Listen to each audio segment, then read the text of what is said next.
কুমড়ো চিংড়ি এইভাবে বানালে দুর্দান্ত হয়। প্রথমেই কড়াই গরম করে তেল দিয়ে দিলাম। তেলটা গরম হলে আগে থেকে লবণ হলুদ মাখানো চিংড়ি মাছ দিয়ে চিংড়ি মাছগুলোকে নাড়াচাড়া করে হালকা করে ভেজে নিয়েছি। এখন চিংড়ি মাছগুলোকে উঠিয়ে নেব। চিংড়ি মাছগুলো উঠিয়ে ওই তেলের মধ্যে হাফ চামচ কালো জিরে ফোড়ন দিলাম, একটা তেজপাতা আর কেটে রাখা কাঁচা লঙ্কা দিয়ে দিলাম ঝালের জন্য। ফোড়নটা একটু ভাজা ভাজা হলে ছোট টুকরো করে কেটে রাখা চাল কুমড়ো দিয়ে মিনিট 4-5 এইভাবে কষিয়ে নিয়েছি। এখন ঢাকা দিয়ে মিনিট 2 রান্না করে নেব। 2 মিনিট পর আবারও ঢাকাটা খুলে নিয়েছি। আবারও নাড়াচাড়া করে দেবো। খুব ভালো করে নাড়াচাড়া করে নেওয়ার পর এখানে দিয়ে দেব হাফ চামচ হলুদ, স্বাদ মতো লবণ আর হাফ চামচ গ্রেট করা আদা, আর দেবো ছোটো টুকরো করে কেটে রাখা একটা টমেটো। আবারও মিনিট 2-3 সময় নিয়ে চাল কুমড়োটা মশলার সঙ্গে কষিয়ে নেব। খুব ভালো করে কষানো হয়ে গেলে দিয়ে দেবো ভেজে রাখা চিংড়ি মাছগুলো। চিংড়ি মাছগুলোকে দিয়েও মিনিটখানিক এভাবে নাড়াচাড়া করে কষিয়ে নেব।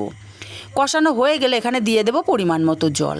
জলের পরিমাণটা খুব বেশি দেবো না, অল্প পরিমাণে জল দিয়ে তারপর নাড়াচাড়া করে ঢাকা দিয়ে 5 মিনিট রান্না করে নেব।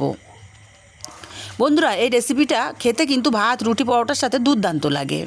5 মিনিট ঢাকা দেওয়ার পর 5 মিনিট পর ঢাকাটা খুলে হাফ চামচ চিনি আর হাফ চামচ ভাজা জিরের গুঁড়ো দিয়ে দিলাম।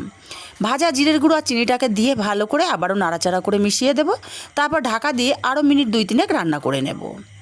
3 মিনিট পর ঢাকাটা খুলে নিয়েছি, নাড়াচাড়া করে দেবো। আর আমি এরকমই একটু ঝোল ঝোল রাখবো।